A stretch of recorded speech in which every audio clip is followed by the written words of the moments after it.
Hey everybody, it's Rachel Milano and... Her. Anyways, we are here with the heather plants. So I'm going to tell you a little story about the heather plant. We are in... Blichton, Bryant County. So I want to tell you a little story about the heather plant. There she is. She's beautiful. She's in this bottle, this beautiful wine bottle. And at home, the rest of her is in a pot. And the original, if you go back and look at some of the original photos of the 250-mile push for awareness in 2008, when I did the Walk of Love then, you will notice that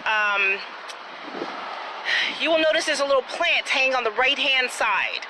And that plant was what I called the heather plant. I bought her when she was a baby, and then I put her on the arm. I hung her on the arm of the right-hand side of Goldie the wagon. And I did that so that I would have a piece of life called Heather, like imparting almost a spiritual journey into the plants. And so she was really, really small. Excuse me. Oh, this is live. Allergies, yo. So, anyways, along the walk, by the time I got to Atlanta, she had really, really flourished. And if you watch some pictures and video from back then, you'll see how many leaves she had, and she had grown a lot. When I moved up to Wilmington, Delaware, she almost died. She had gone down to 1 root and 3 leaves, which she had for 5 years. Then Kirk and I got together, and when we had a house fire, we had to stay in a hotel for 180 days. And while we were there, we had to have her in a glass. It was a short little cup, basically, a hotel cup. I don't know if you know those glass water cups you get at a hotel, but we put her in there, we put her in the window, and she started to grow. Like, get roots and grow. And we moved back into the house, and she was growing. She's twice this size now in 2 years. So I always believed, and you can ask my children, that a plant is something to help you gauge growth. Like a tree, and then we talked before about how you cut a tree and you can see inside a tree, you see the rings that tells you all the things that have happened to the tree over the years. And it's the same with a plant. If you use a plant to gauge your restoration, it helps to remind you. If you buy some plant, these are really strong plants. Any vine or ivy style plant is a really good thing to have in your bedroom next to your nightstand. And I always try to attach my restoration to it. And if I'm neglecting myself, the plant reminds me, because it might be neglected too. It starts to get wilted and things like that. And anytime I need to water it, I attach my own restoration, my own personal needs and growth to that. What have I done for myself as a reminder? What have I done to help my roots grow stronger? What have I done for myself to empower myself to grow further along in my ambitions and in my goals? What have I done to help myself for self-preservation? So the plant, if you get plants in your house, you can name them. I named this one the heather plant because she went along the journey, and I did the first walk of love out of love that we shared together, and her life was taken from me and from the rest of my siblings when we were little. So it was a way for me to carry a part of her life along the journey in more than memory. So that being said, in Blichton, I am leaving the message for those who are enduring or who have endured traumatic violations. This road through restoration is not easy. It is not, I say these words, but I don't say them to imply in any way that they're easy. There are challenges, there are hardships, and all forms of life endure struggles, endure trauma, endure disasters, and how we bounce back from them, how we nurture ourselves, like nurturing this heather plant, like how we nurture ourselves back to life and back to health is the responsibility that we bear in the part of the restorative short to process. So self-health, and self-improvement starts with yourself. It starts with you asking yourself, what can I do for you? The way you would do for others. They always say the golden rule is do unto others as you would have them do unto you, right? That's what they say. Okay, I've expounded that. Do unto yourself. Do unto others as you would have them do unto you, but do unto yourself what you would do to others. It's so important. Like, how do we go around sacrificing and self-sacrificing for everyone else, but when it comes to our own restoration and our own needs for personal growth and development, we forsake that. And meanwhile, the trauma doesn't stop brewing. It's like a yeast. It just keeps growing.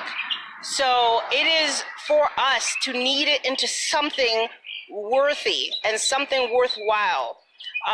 So that's my message for the Blichton community. I don't know if there are more than 7 people watching, but I believe that at some point these messages and these stories will be useful to someone, to many people. These are life lessons that were gifted to me along the road when I did the 250-mile walk of love in 2008, and I'm sharing them now, 10 years later, because then I was in the early stages of my restoration. Trust me. Listen, I had been tricking, okay? I had been hoeing like you would not believe to try to figure out a life for myself. And these are roads which may seem natural for us as survivors, for us as people who have endured compound traumatic sexual violation. Like, it would seem natural for me to do that. I mean, I hadn't known a life without it for real. So, but there was something underneath, something under my skin that said I was bred for something more. And I didn't know what it was. I had to discover who I was, what I was about, explore my mental health. Some people call me crazy. They say, oh, you're crazy for doing this. You're crazy for doing that. You must be crazy. Like, okay, maybe I am the fuck crazy. But you know what? I know how to use it to empower myself and others to have a life worth living. Because I could have just killed myself. There are many, many times, 6 times I attempted suicide. And even with my 5 children, having had 5 children, and thank God for them, because they were one of the major reasons why I stayed alive. But sometimes that's not enough. Sometimes people loving you isn't enough. You have to eventually find the position in your soul in which you love yourself enough to grow in another direction. So I divulge that as a way to say the shame is over, and I could give a flying fluck about stigma. I care more that I can impress upon people that change is possible, transformation is possible, lifestyle transformation is possible, and regardless of the things that you endured, you can restore. You will never be who you were, but you can become who you want to be. And that's what I hope to instill in everyone here at Blichton. That's my message here. Babe, do you have anything you would like to add? 55 cents? Not maybe the next one.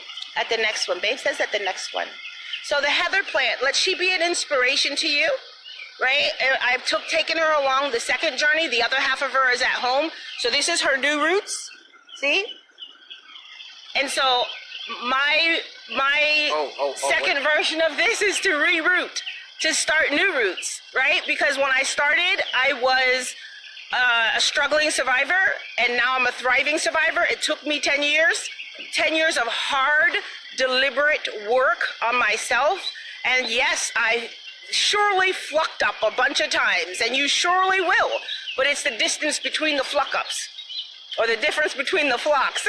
That's what you gauge. That's how you litmus test your development and your growth. The further away you get from those repeat offenses to yourself and others, the more you're growing towards the whole you that you desire to see and be. So, yes, babe? I was gonna say, when you said get a plant, so I know quite a few people that have recently taken up either gardening or planting, or if they didn't think they had a green thumb, they developed a green thumb, started planting things. And I was gonna say that plants are kind of like pets, at least cats and dogs, but plants are very sensitive to your emotional state. Plants can be nurturing. Plants listen. Believe it or not, they hear vibrations. Aware of this, but plants listen. Proven fact that your plants will grow if you talk to them. This isn't pseudoscience. It's not something I'm making up. Open a book, look it up. Plants respond to human. Yeah, that's what people do these days. Plants respond to human speech. When you're gone from home, you should leave on music like classical music or jazz, light jazz for your plants. Plants are sensitive, and they can respond to your needs. If you have something that you want to get off your chest, but you're not comfortable saying it to anybody else, get a plant and talk to your plant. Your plant will listen. Yes. Here's a funny story. Rachel was sitting around, I forget who she was talking to, and she was pointing out the original Heather plant. She was telling the person the story about the plant, and she says, but I can't take it with me on this retrace of the journey. Because she was so big. What am I going to do? Because she was so big. What am I going to do? And just as she said that, she broke. A piece of the plant fell off. And this is the piece. And that's the piece that's in the water right now. And I had just washed this wine bottle. And in fact, what's her name? The lady that came over to the house? Lexi was there. Lexi was there. And you know my memory's terrible. Elise. Oh, Elise. Elise, you were there when this happened. If you're there, Elise, if you're watching or later when you're watching, you were there when this happened, and we were just talking about how the heather plant, we couldn't bring the heather plant because she had grown so big in 2 years, and the miracle that she had come back to life, and I was managed to salvage her.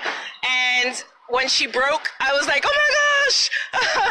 I was like, I guess that's how she's coming. And look, she already has new roots. See? Isn't that amazing? She has new roots already. So that's kind of like what I was saying about now this is me. This is my new roots too. You know, this is me planting my new roots, and who knows what's coming out of this? Who knows? So listen, we will see you in Stilson. Stilson's next. It's not too far, and I'm wearing the same shoes. I'm still wearing... Well, I had 3 pair of shoes. 2 of them are just like, these I wore the least, so I'm wearing them. They're the same shoes that I had in the first walk, so I'm wearing them in honor of the retrace of the 250-mile Walk of Love from 2008. So here we go, on to Stilson. We remember all of you here in Blichton. May your struggles lighten. May your days ahead brighten. Amen.